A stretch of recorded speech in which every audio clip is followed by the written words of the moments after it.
But I recently did an interview with one Pundit Ransom, and she's conducting some studies on Vedic studies about civilizational harmony. And they're doing a study in TNT in a week or so, stating that this country is a model country to learn about racial harmony and about ethnic background and culture and living together as one. So basically what I want to ask you is that, do we have does that problem exist strongly and is just being suppressed? Or is it true that we really do have that harmony, whether it be cultural or ethnic? I think that, Trinidad hasn't been one of those nations where you would see violence resulting out of various ethnicities. We are very tolerant people.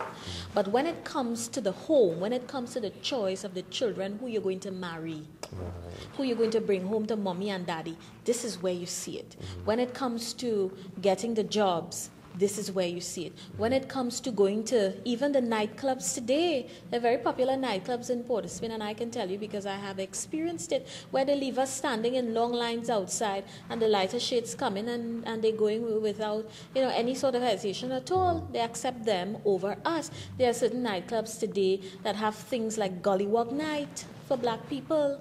And then they have white night. It's absolutely ridiculous. That existed. I know there was a big thing about that many years ago. It still continues. And this is why I don't patronize places like that at all. But it is existing in our society. It is being kept quietly, yes. But it's like a cancer, which it's at some point it is going to raise its ugly head. And the thing is, will we be ready for the repercussions of it? I don't think we are. I don't think we are. Based on, we're looking at the present state of crime in our country, that can be linked directly to the absence of the mother in the home. In the 1980s, when there was an exodus of women from Trinidad and Tobago to go to first world nations like the United States and the United Kingdom, because we were experiencing a depression,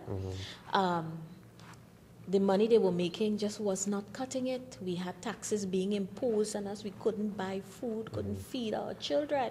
And a lot of these mothers left their children behind and went to the U.S. to work in people's kitchens, to clean people's houses and take care of other people's children, while theirs were suffering in Trinidad and Tobago, and they couldn't return because many of them had overstayed their time.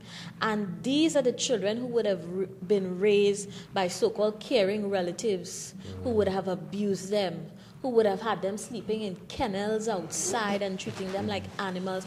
And now we have a lot of them, particularly young men, who did not have that influence, that nurturing influence of a mother, who are now committing the crimes. Look at the jails in our country. Look at the men who are in the jails in our country. And you